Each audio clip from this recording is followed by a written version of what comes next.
Hello and welcome to Pearls of Wisdom with Nirmal Bang. I'm Avan Dabash. Today we put the spotlight on Saggility India. This is a serious player in the business process management space, especially with the razor-sharp focus on high-growth US healthcare market में. Deep domain expertise, एक strong client base, Saggility clearly अपनी positioning बना ली है.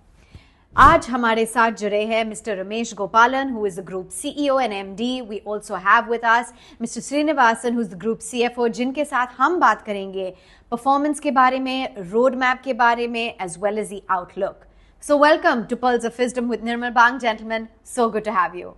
तो सबसे पहले हम big picture के साथ शुरुआत करते हैं. इंडिया की बीपीएम सेक्टर अभी भी एक टफ फेज में है. We're having protectionist tone in the US, नए tariff developments, job cuts, lot of uncertainty. तो on ground sentiment क्या है? Yeah, all the stuff that you said, first of all, good morning. All the things that you said are true, but it impacts different companies in different ways. Just to give you a background, we in Saggility, we do work for healthcare companies in the US, and we work for two distinct set of clients. One is health payers, which are health insurance companies, and providers, which are hospitals, physician groups, lab companies, and so on.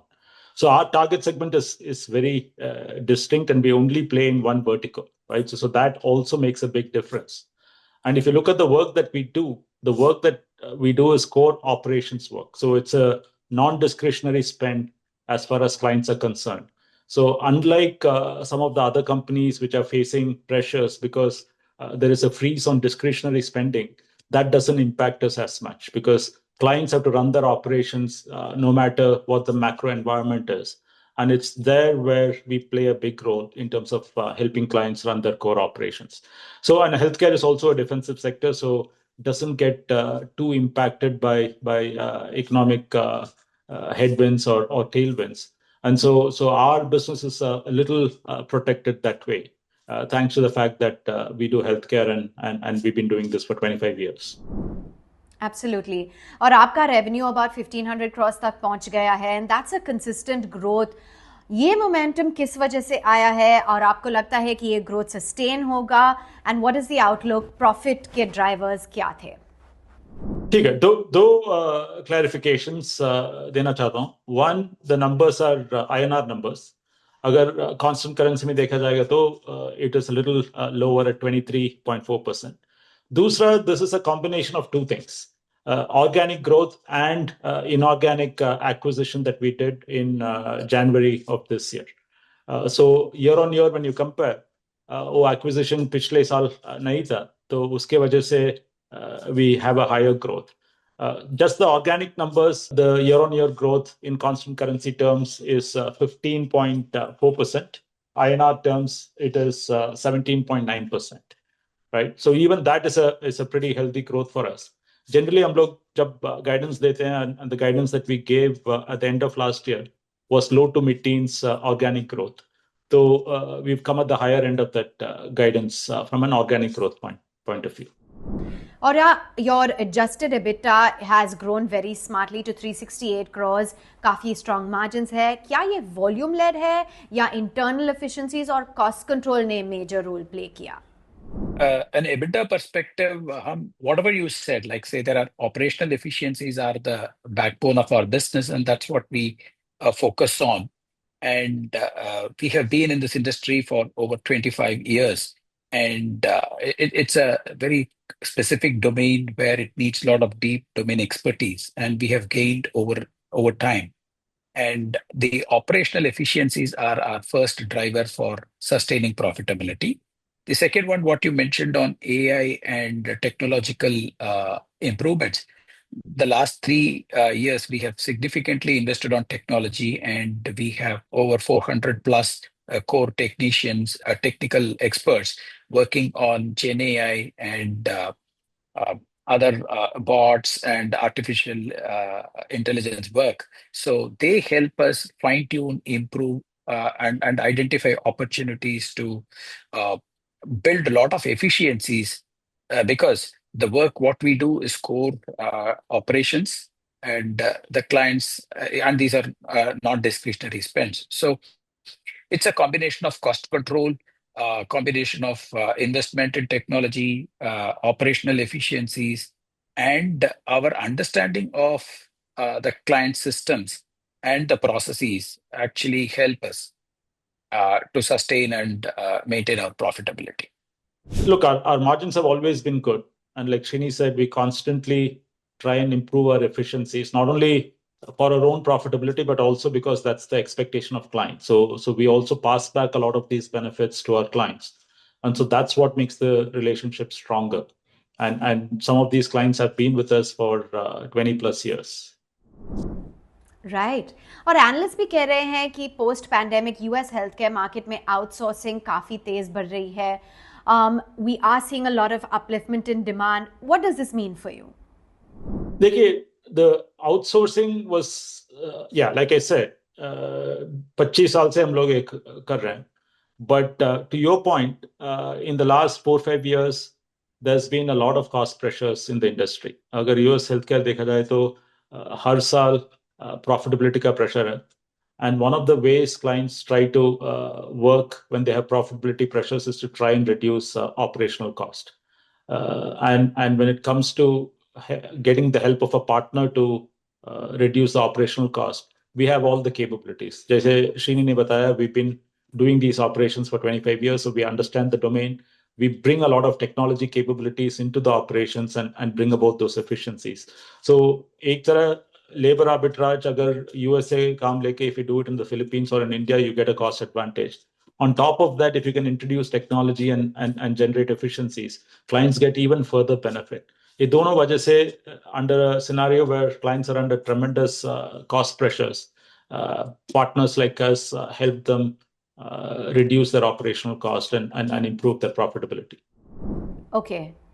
Wanted to understand Broadpath Healthcare Solutions का acquisition recently close किया है. This gives you a lot of client leverage. Integration कैसे चल रही है? What is the outlook on your M&A strategy? Let me answer the second question first. We constantly look for acquisitions, right? It's not a one-time thing. अभी भी pipeline है, but nothing is in advanced stages to talk about. M&A दो तरह के होते हैं. One is capabilities. So for example, we did an acquisition called Birch AI last year. That gave us AI capabilities. We did an acquisition called DCI 2 years ago. That gave us capabilities in payment integrity. Lekin Broadpath's acquisition was not on capabilities, was more to get market access. जैसे हम लोग बात कर रहे थे on the market, the increase in outsourcing has to kick in with the mid and the small segment. And so our focus in the last 2-3 years has been more penetration of the mid-market segment. And Broadpath is a whole bunch of mid-market clients. That makes us easy for us to get the market access into that segment.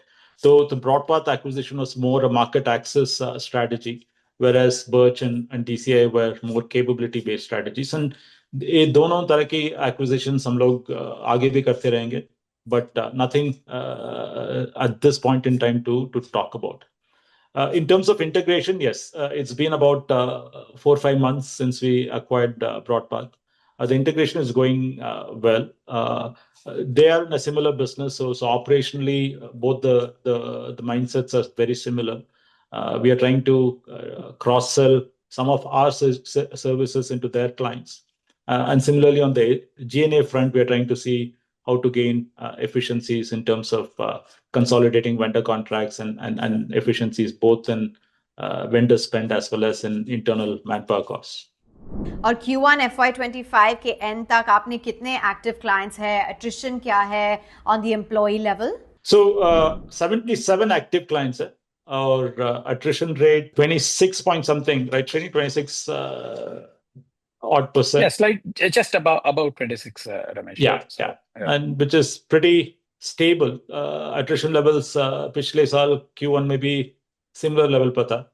So our attrition is very stable, and our active clients have grown because of the Broadpath acquisition.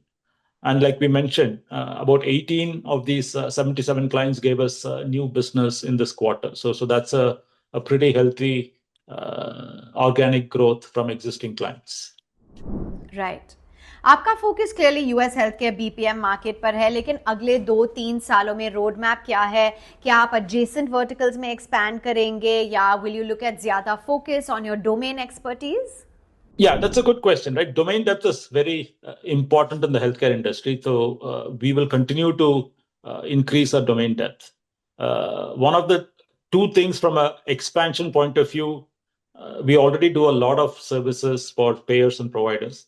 Like there are still areas within these two segments where we can increase our footprint in terms of the service portfolio. So we'll try and increase the service portfolio in these two segments. Or secondly, if you look at healthcare in a broader sense, there are other segments in the healthcare market that we currently don't serve. For example, medical devices, pharma, and so on. So those could be opportunities for us in the future. We don't have any revenues from those segments today, but those could be opportunities in the future. But broadly, we will try and stick to healthcare as a broader vertical and not venture outside healthcare, at least in the foreseeable future. From a market perspective, US remains the largest private healthcare market. So while most of the other developed countries have the healthcare sponsored by the government directly, so that's also a reason as to why we are sticking to the US healthcare market. And the healthcare spend in the US for CY24 was close to 5 trillion, and it was bigger than India's GDP. So there is a lot of scope for Saggility as an organization to really mine and grow our business. So the opportunities are huge, and at the same time, competition is there. The clients have not, the outsourcing penetration is also fairly low, unlike other segments like banking or a telecom. So we are fairly bullish, and we have a good opportunity and a good runway ahead of us. Absolutely. और health care space में digital transformation तेजी हो रही है. We're seeing AI enabled claims, virtual health support automation. Saggility का role क्या है इस इवॉल्विंग इकोसिस्टम में? So we discussed that at the beginning, right? So one of the things that clients expect is how do you bring down operational cost, right? Operational cost, labor efficiency, say you could bring out some level of operational cost reduction. Lekin that hits a ceiling at some point in time. So the only other levers available for operating cost reduction are introduction of technology, right? Like Srini mentioned, we've invested a lot in the last 3 to 5 years on automation, analytics, and AI. And so today we have a number of use cases that we've deployed in many of our clients. And we've also on our website given examples of some of those use cases. So a lot of our AI, think of it as efficiency enablers. So there's always a human in the loop in most of those processes, but AI helps reduce the time it takes to complete a transaction, thereby reducing the number of people required to process a transaction and thereby reducing the operational costs. Thank you so much for joining in, Mr. Gopalan as well as Mr. Srinivasan. बहुत valuable insights, a clear sense of direction, और हम आशा करते हैं कि Saggility की growth journey इसी तरह strong और inspiring बनी रहे. Thank you very much. Thank you. Thank you.